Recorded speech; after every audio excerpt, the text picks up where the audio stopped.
My name is Celeste. I'm 35 years old, and I never thought I'd be sitting at my ex-husband's wedding, watching his fiancée humiliate me in front of 100 guests. I wore my best secondhand dress. My 10-year-old son, Noah, held my hand with pride. We came to show grace. But what she said, what she laughed at cut through everything I had fought to rebuild. And yet, it wasn't me who silenced her. It was someone I never expected. Before I tell you everything, tell me, where are you listening from? Drop it in the comments. I read everyone. I live in a small suburb of Austin, Texas. It's a quiet place, filled with the scent of blooming jasmine in the spring and the distant hum of traffic from the highway. My life now is a tapestry woven with threads of quiet purpose. I'm a part-time nurse, working shifts that allow me to balance my duties, and a full-time mom. It's not glamorous, not the life I once envisioned, but it's real. It's honest. My days are filled with the precise movements of patient care, the gentle hum of my washing machine, and the joyful chaos of building endless Lego towers with Noah.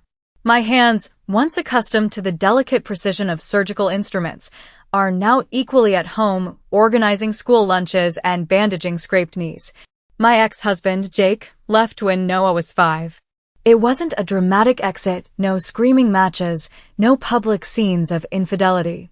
Just distance. Silence. And then, abruptly, divorce papers. The world I had carefully built, the future I had meticulously planned, shattered quietly around me. There was no cheating scandal, no clear villain, just the slow, insidious erosion of connection, the chilling realization that the person I had married had simply faded away. My family, traditional and rigid in their expectations, never really approved of me marrying Jake in the first place. Their smiles had always been a little strained, their questions about him laced with subtle disapproval. So when the breakup happened, when my world imploded, they didn't offer support. They offered the cold comfort of a familiar refrain, "I told you so." Their words were like tiny darts, each one piercing my already wounded spirit. I stopped asking anyone for help. I swallowed my pride, pushed down my pain, and focused on the undeniable reality of my new life. My world became Noah. His school, its bright hallways echoing with childish laughter. His asthma, a constant, low thrum of worry beneath my skin, demanding meticulous care, late-night nebulizer treatments, frequent hospital visits. His endless Lego towers, meticulously constructed, then joyfully dismantled, a miniature reflection of my own efforts to rebuild. I worked double shifts, my body aching with exhaustion, my mind constantly calculating, budgeting every penny for his needs, his medication, his future. I was utterly alone, a single parent navigating the complexities of life with little support, shouldering a weight that often felt too heavy for my slender shoulders.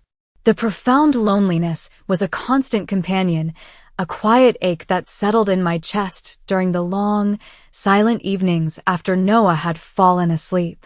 My internal narrative was one of relentless determination, of keeping it all together, simply because there was no other choice. Jake, meanwhile, had quickly found his new life. He found a younger woman with a sharp mind, a law degree, and a carefully curated social media presence. Her name's Tessa. She calls herself spicy with standards, a mantra I saw plastered across her Instagram. Jake, with a new lightness in his step, called her his second chance. And me? I just called her the woman who once DM'd me a single, chilling message after his divorce was final. "You had your shot. Now it's my turn." The subtle, insidious nature of their cruelty had begun even before the wedding. The wedding invitation arrived, a thick, glossy card, stark white against the muted colors of my life. It was from Jake and Tessa, inviting Noah and me to show there are no hard feelings.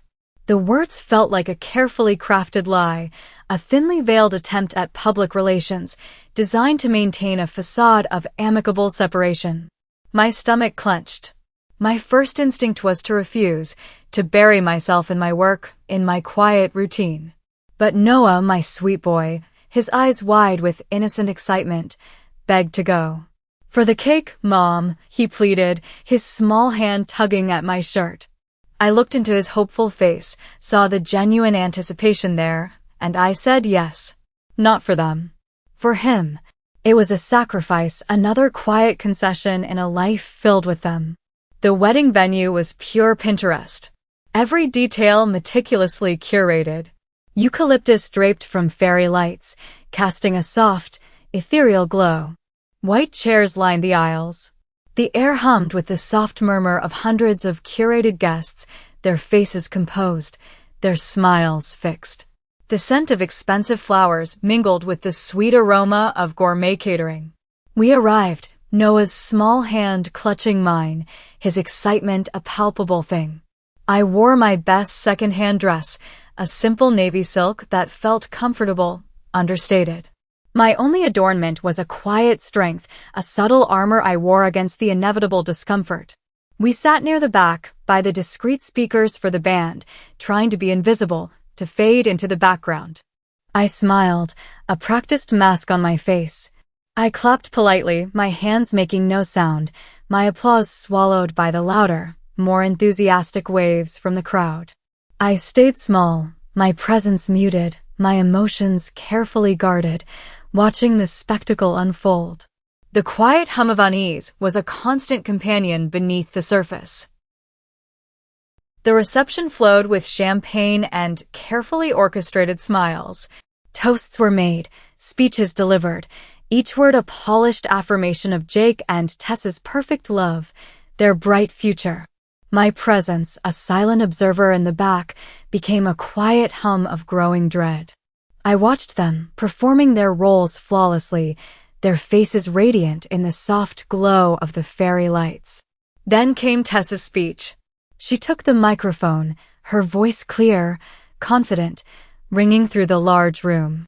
She looked out at the guests, her smile dazzling, and raised her glass.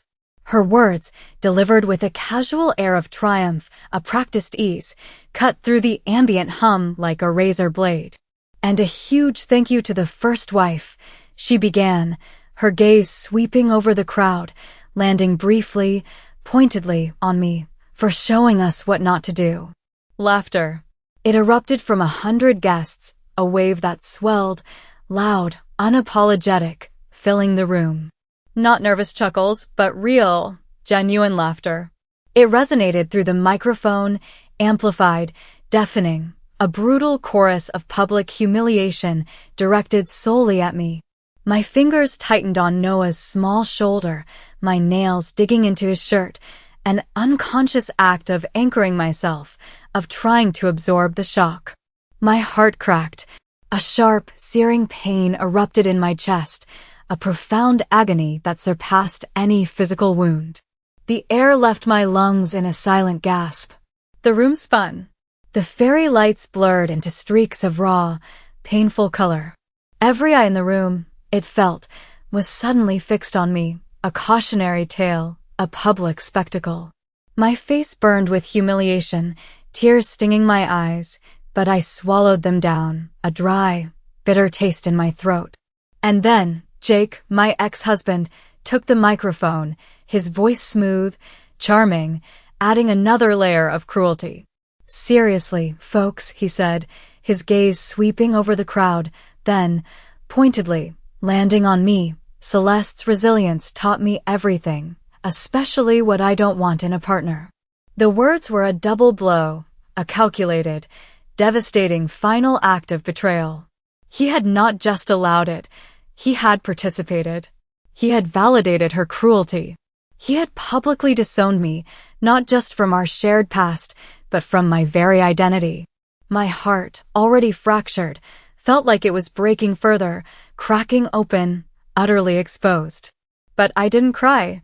The tears were trapped, frozen behind a wall of disbelief and searing pain. The laughter swelled again, louder, more triumphant, washing over me, suffocating me. I was shattered.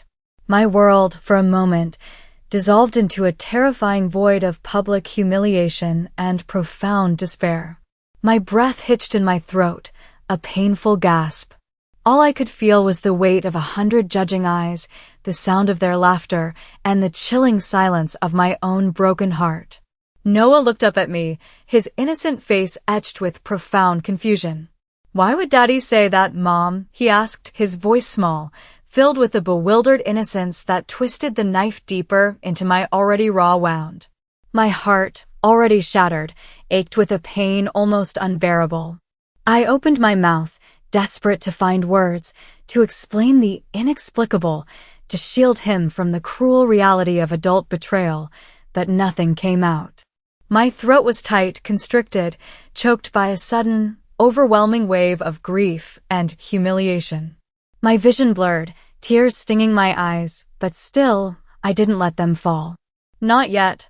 I wanted to run, to vanish, to disappear into the ground beneath my thrifted heels, to escape the hundreds of judging eyes that felt fixed on me, to erase myself from the public spectacle of my humiliation. Everyone stared at me, their faces a mixture of shock, amusement, discomfort, but primarily curiosity.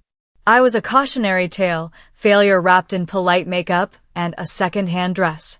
My entire being screamed for escape, for anonymity. The air in the opulent ballroom, moments ago filled with artificial warmth, now felt thin, suffocating, saturated with my profound shame. My hands clenched, nails digging into my palms, trying to anchor myself, to feel something, anything, other than this crushing void of public disgrace. My mind reeled, replaying Tessa's cutting words, Jake's brutal confirmation, the deafening sound of 100 laughing voices. This was my rock bottom. A quiet, agonizing devastation that left me feeling utterly hollowed out, stripped bare. Then something happened. Something utterly unexpected. Something that shattered the oppressive silence, that cut through the collective judgment. Noah, my sweet, gentle Noah, stood up. His small body, usually so compliant, so quiet, straightened. He pulled his hand from mine, not in fear, but in a sudden, powerful act of defiance.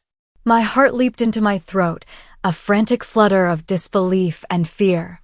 He looked around the room, his eyes wide and innocent, yet filled with a fierce, unwavering protectiveness. He took a deep breath, and then his small voice, usually so soft, rang out, clear and strong, cutting through the stunned silence of the room like a bell. "My mom's not a joke," he shouted. The music, which had been playing softly in the background, cut abruptly, a jarring silence that punctuated Noah's words. Tessa, who had been standing at the podium, her face radiant with triumph, froze. Her smile vanished. Jake, my ex-husband, who had been beaming with self-satisfaction, blinked, his eyes wide with a mixture of shock and bewilderment. His jaw dropped, his composure utterly shattered. Noah, my brave boy, ignored them. He looked at the crowd, his small body facing them directly, his voice unwavering, filled with a conviction that shamed every adult in the room. "She stayed when he left," he declared, his voice strong, clear, filled with undeniable truth. "She worked double shifts for my asthma medicine. She's the strongest person here." His words, simple and pure, were a powerful, undeniable truth that echoed through the stunned ballroom. You could hear the ice in every glass melting, a subtle, almost imperceptible sound that symbolized the thawing of the room's cold judgment. A profound stillness descended, raw and clean, washing over the crowd. The air, thick with tension moments ago, became electric with a new kind of energy, the shocking power of a child's unfiltered honesty. My own heart, which had been cracked and aching, swelled with a fierce, protective love for my son, a love so profound it brought fresh tears to my eyes. This time, tears of pride, of overwhelming gratitude. Noah, my beautiful boy, my unsung hero, had stood up for me when I couldn't stand for myself. And in his courage I found my own. I didn't speak. I didn't need to. Noah had said everything. His truth, spoken with such raw courage, had shattered the illusion.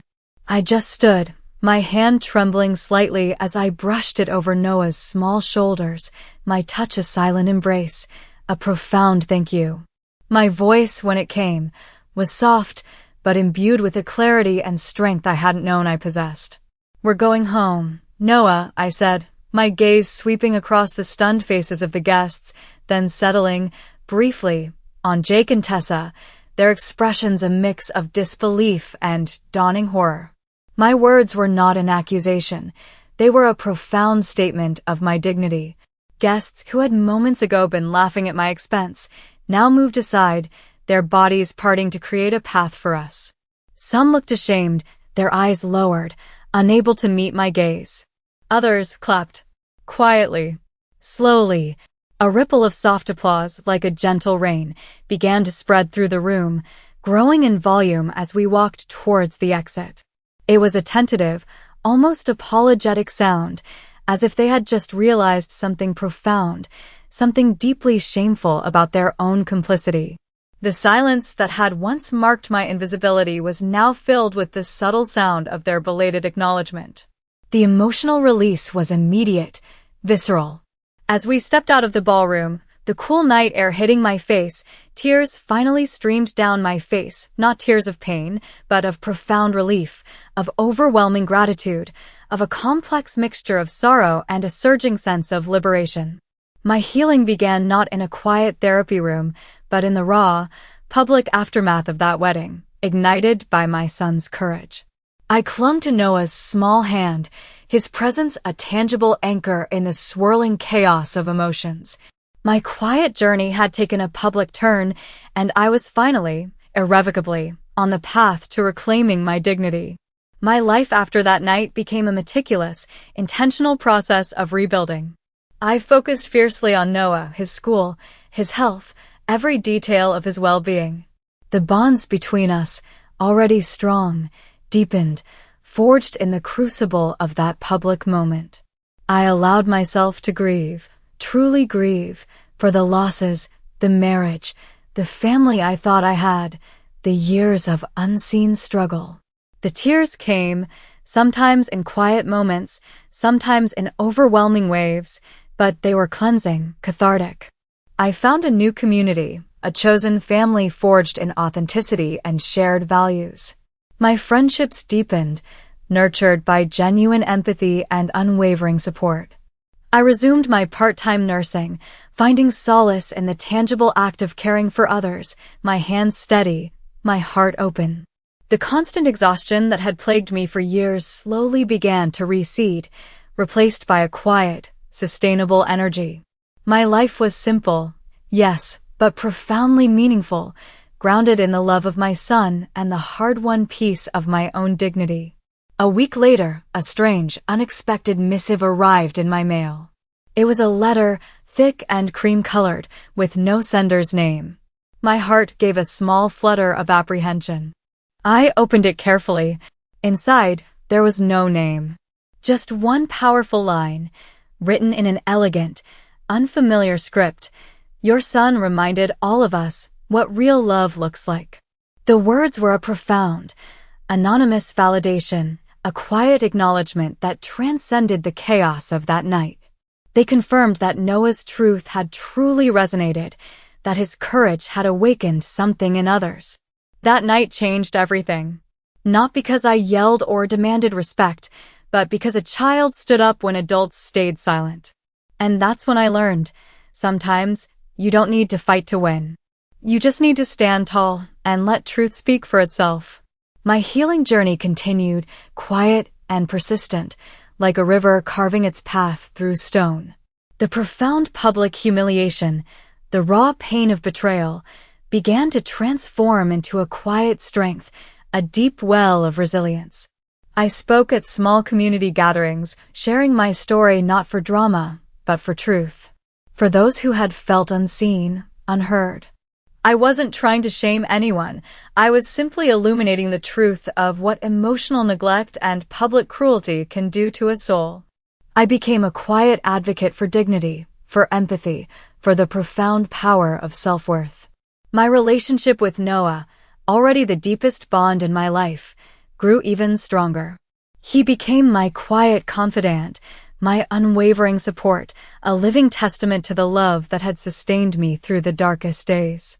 We built new rituals, new traditions, centered around our quiet, authentic connection, away from the expectations of others. My life, now simple and profound, vibrated with a renewed purpose. I was not defined by my past, but by my present choices, by my unwavering commitment to my own healing, my own truth, my own happiness. My transformation was not about vengeance. It was about grace. It was about standing in my truth, unshaken, unyielding, allowing my story to resonate with those who needed to hear it. My presence, once overlooked, became a quiet force. My voice, once dismissed, became a beacon of authenticity. I had been fractured, but I was not broken. I had been knocked down, but I had risen, stronger, clearer, more profoundly myself than ever before. My dignity, once challenged, was now irrevocably reclaimed. Sometimes you prepare for a fight, a battle of words, a public confrontation. But life, in its strange, unpredictable wisdom, offers a different path. Sometimes the truth simply speaks for itself. My parents, Jake and Tessa, thought they were having a wedding. A perfect, Pinterest-worthy event. They thought they were having a laugh, a harmless joke at my expense. They thought I was a failure, a past to be dismissed, a cautionary tale. But they forgot what courage looks like in its purest form. They forgot what truth sounds like when it comes from the most innocent of voices. They forgot the power of a child's love. That day, I learned a profound truth. I learned that I didn't need to fight to win. I didn't need to yell to be heard. I just needed to stand tall, even when my legs felt weak, and let truth speak for itself. My public humiliation became my ultimate vindication. My pain, my quiet suffering, transformed into a powerful narrative that resonated with countless souls. They thought they could bury my truth under their laughter, under their lies. But Noah, my brave, beautiful Noah, became the unexpected catalyst. He became the voice that shattered their illusion. He became the truth that echoed across the internet. Some families celebrate love. They nurture it. They cherish it. They protect it with every fiber of their being. Others just perform it, their lives a meticulously choreographed display of affection for public consumption, a fragile facade built on silent cruelty. And when the curtain fell on their perfect performance, mine didn't like the echo. They didn't like the truth that reverberated through the empty spaces I left behind. Have you ever been left out by the people who raised you? Have you found your voice in the silence? Tell me, where are you listening from right now? Drop it in the comments. I read everyone.